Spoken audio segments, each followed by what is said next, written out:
poco conocidos de este gran estado de Coahuila es la antigua estación Baján, hoy ejido Baján, al sur del municipio de Castaños.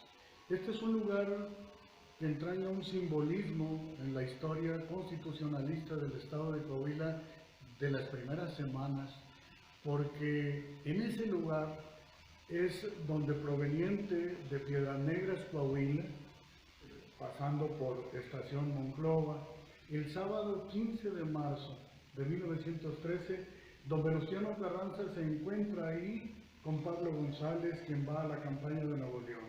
Y desde Estación Baján, la mañana de ese 15 de marzo, don Venustiano Carranza dirige a la tropa que ha reunido semanas atrás un mensaje, una arenga en voz alta, la que es bien recibida, hay aplausos, hay salvas, y de ahí parte el contingente de caballería rumbo a la antigua hacienda de Santa Teresa, a la hacienda de Dolores, para salir al valle de Anacapa, pernoctar en la hacienda de Guadalupe e ir a la toma de Saltillo los días siguientes.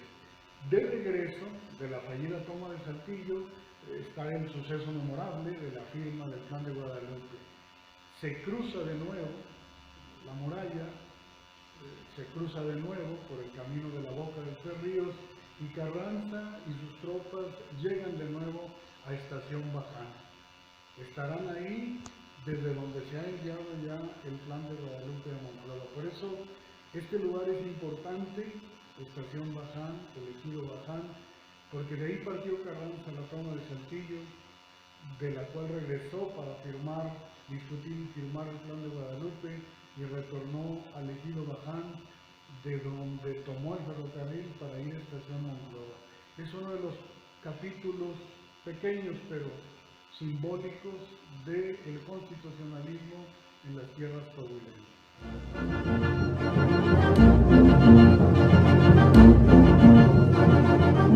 El día de hoy vamos a hablar sobre la participación de los trabajadores de las minas de carbón de Coahuila en la Revolución Mexicana.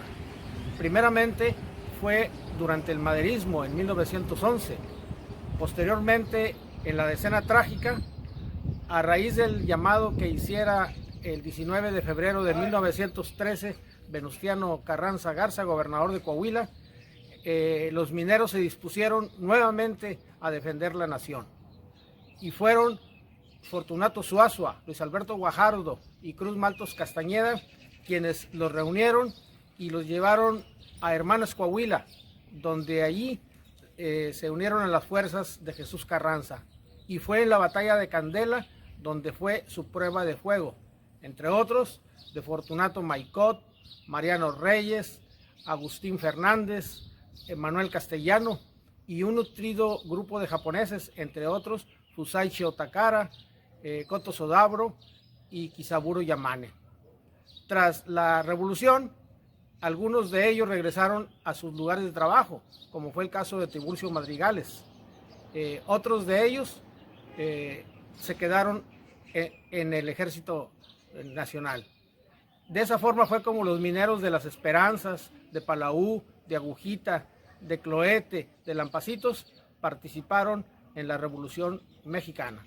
Esto es un homenaje ante el centenario del fallecimiento del ilustre Barón de Cuatro Ciénegas.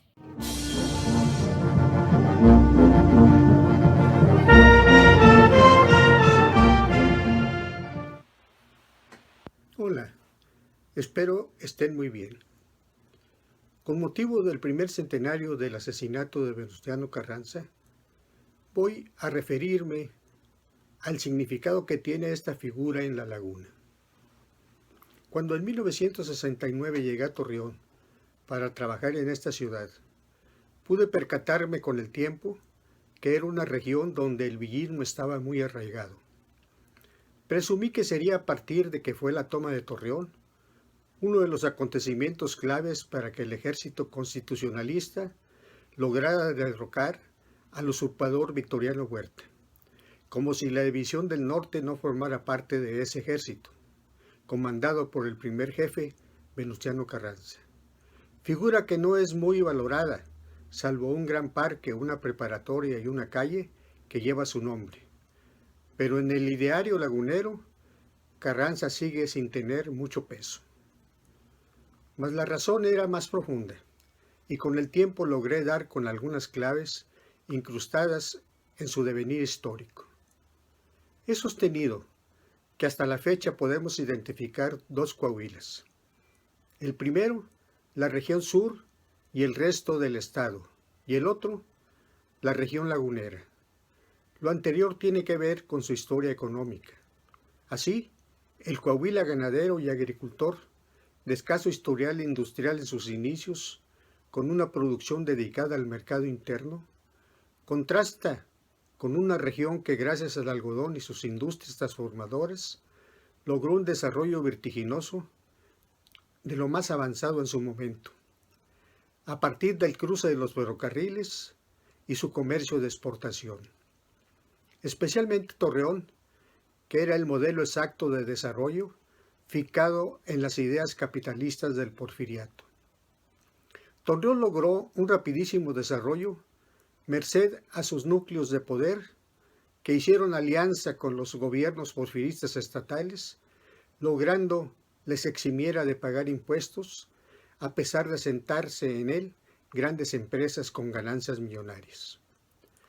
Cuando Carranza logró que para las elecciones a gobernador Díaz palomeara su candidatura y luego el presidente le retirara su apoyo al acusar su filiación reísta y por tanto contrario al correalismo, Torreón apoyó al candidato contrario escogido por Díaz, al licenciado Jesús del Valle, quien obviamente derrotó a Carranza en esa contienda. Cuando llegó el momento, luego de la firma del Tratado de Ciudad Juárez, que trajo como consecuencia que Madero hiciera gobernador interino a Carranza, les decía, cuando llegó el momento de hacer campaña para la elección constitucional, Torreón apoyó a Manuel Garza Aldape, minero de Torreón, quien además tenía el sustento de los inversionistas estadounidenses de la región, personaje que luego sería ministro en el gobierno de Victoriano Huerta. He aquí dos hechos en los que los laguneros y especialmente los torreonenses no se inclinaron por Carranza. Otra razón. Ya en la etapa constitucionalista, por instrucciones de Carranza, correspondió a Francisco Villa intervenir en la vida política y económica de la ciudad.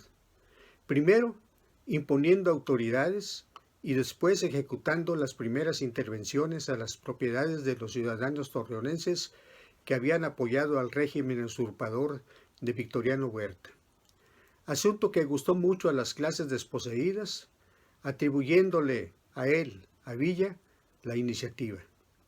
Este hecho desde luego molestó a la clase propietaria.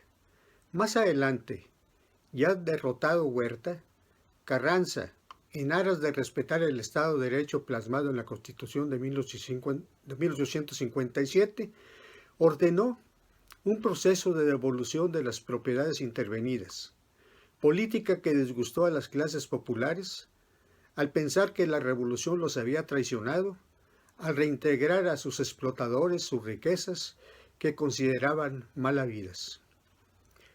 Pero las clases propietarias de Torreón no solo quedaron resentidas con tal proceder de los constitucionalistas al intervenir sus negocios, fábricas y haciendas, sino que se avivó su sentir cuando los gobiernos municipales constitucionalistas combatieron, por ejemplo, el encarecimiento de los alimentos básicos ejercido por los comerciantes torreonenses, trayendo maíz, frijol y otros muchos alimentos de los estados vecinos para venderlos directamente a las clases pobres al precio de costo.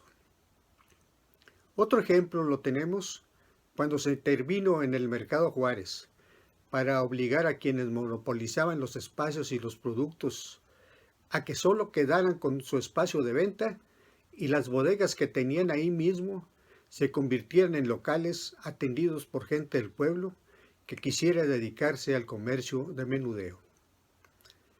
Todos estos actos, sin embargo, eran atribuidos a Villa y no a Carranza, quien era el que dictaba a sus subalternos tales políticas. Pero el mayor enojo fue cuando, aprovechando a las cámaras de comerciantes, agricultores e industriales, hizo un registro oficial para el gobierno y, una vez construidos los padrones, les hizo pagar impuestos, cosa que nunca habían hecho y que tenían a la autoridad municipal sin recursos para cumplir sus tareas, al grado que no poseía ni siquiera oficinas propias, y los servicios eran, por supuesto, muy deficientes. En suma, tanto para las clases propietarias como para las desposeídas, las políticas de Carranza siempre los corneaban, alejando de su sentir la solidaridad con su figura. Sentían que sus políticas siempre los carranceaban. Muchas gracias.